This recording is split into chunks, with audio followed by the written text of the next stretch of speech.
2 Star Trek videos in a row. I don't know how this happened. I like to mix things up more than that, but oh well. Hello! I don't know if you have noticed this or not, but this is kind of unofficially my year for watching and reviewing Star Wars and Star Trek things.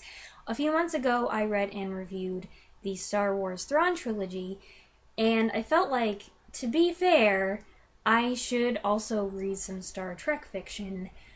But, oh my goodness! There's a ton of it! And I didn't know where to start. I was at a complete loss. Nothing was jumping out at me. But while I was editing my review of Star Trek II: The Wrath of Khan, this book came up. And I knew it was the one. This is my review of To Reign in Hell, The Exile of Khan Noonien Singh by Greg Cox, published in 2005. Oh my goodness, look at this cover.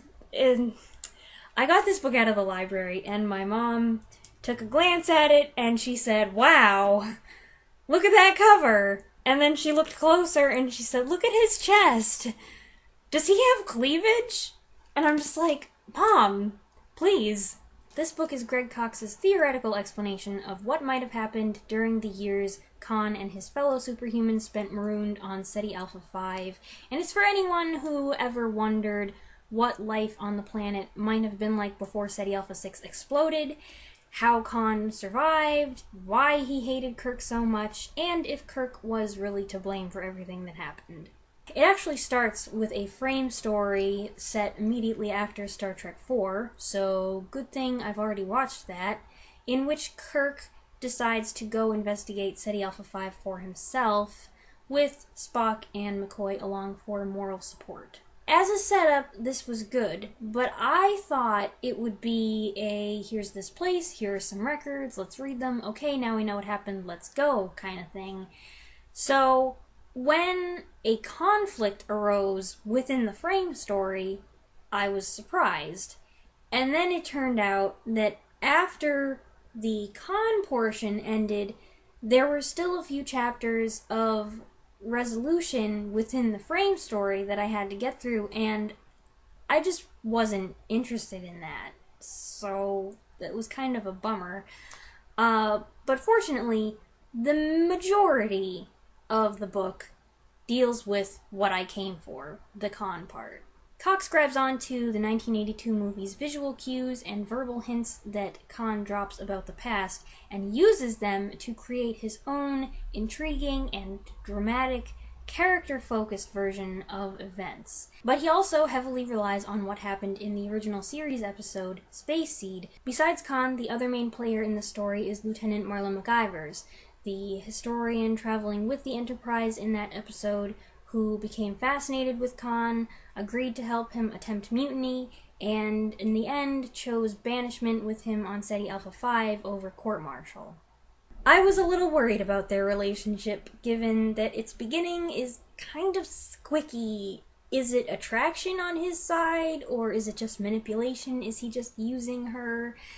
I had this miserable mental image of Marla McIvers, lonely and doomed, stumbling around the planet in Khan's wake, an ultra-sad version of Peggy March's I Will Follow Him playing in the background, and no, I'm not gonna sing it. But what struck me as a potentially bad or even abusive relationship didn't turn out that way, at least according to Cox.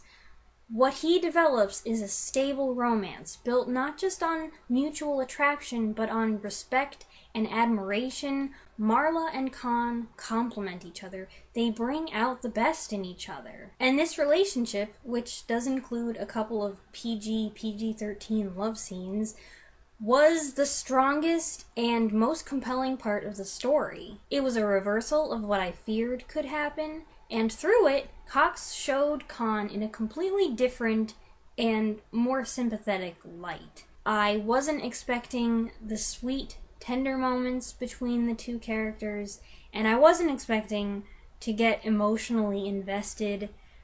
I actually cried.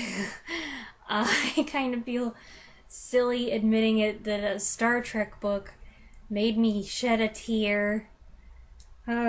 Not to make it sound like this is a romance novel and Khan becomes a big softie. No, there is rough survival stuff and conflict within the superhuman group that leads to violence and bloodshed. And as far as Khan himself goes, I think that Cox does a pretty good job of both staying faithful to and expanding on Ricardo Montalban's portrayal. I'm not sure which Khan I was picturing most of the time, Space Seed or Wrath of Khan. It was probably a weird mixture of the two. Wrath-Khan is more familiar to me, and so I kept automatically reverting to that in my head, even though he doesn't start to look like that until well over halfway through the book. The book's title comes from Satan's famous line in Milton's Paradise Lost, "Better to reign in hell than serve in heaven." It makes sense for Paradise Lost to be a heavy influence on this story, not just because it was one of the books we saw on Khan's shelf, but because it is a retelling of creation and the fall with a partial focus on Satan, who sees himself as the hero of his story. Similarly, Khan sees himself as the hero of his story, and as they are conquering Ceti Alpha 5, he's not just playing Satan, he's also playing God and Adam at the same time. While I'm being super nerdy, I might as well mention that there were a lot of classic literary allusions in this book. I wasn't actually sure where a lot of them came from. Again, having Khan make all these old references makes sense, because he really talks this way, and that's part of his awesomeness, and he is a supremely clever, well-read man of the past. So that was smart. What was not smart was the appalling number of typos in this book. Words missing, words out of order, books instead of boots, and there was one grammatical mistake that was just, I was like, didn't anyone proofread this? I don't think so. It's unbelievable. Anyway, I like that Cox answers some of the more random questions suggested by the movie. He provides an explanation for why Khan remembers Chekhov and disdains him, and he addresses why Khan always wears a glove on one hand and has a Starfleet pendant around his neck. I also liked his design of Ceti Alpha 5 as a kind of lost world in space. And then, of course, everything goes haywire, which was scary and disturbing, even though I knew it was going to happen. And here's another nerdy thought for you. It made me think of the Stravinsky, The Rite of Spring sequence in Disney's Fantasia. There's just all kinds of nerd in this video. The big final question is, does Cox succeed in explaining why Khan hated Kirk so much that he risked everything to annihilate him? And the answer is yes.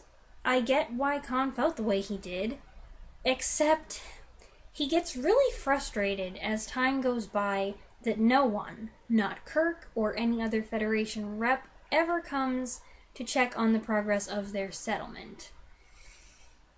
Personally, if I'd attacked a guy's ship, tried to take over a guy's ship, and nearly tortured him to death, and posed such a threat that I had to be exiled to a faraway, unpopulated planet, I would never expect that guy that I had attacked to come check on me and see how I was doing.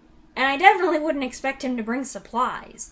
So I just couldn't get on board with that expectation that he had that Kirk was going to come back and check on him. That just didn't make sense to me. Also, as emotionally engaged as I was, I never felt like Khan's violent actions in Star Trek II were justified.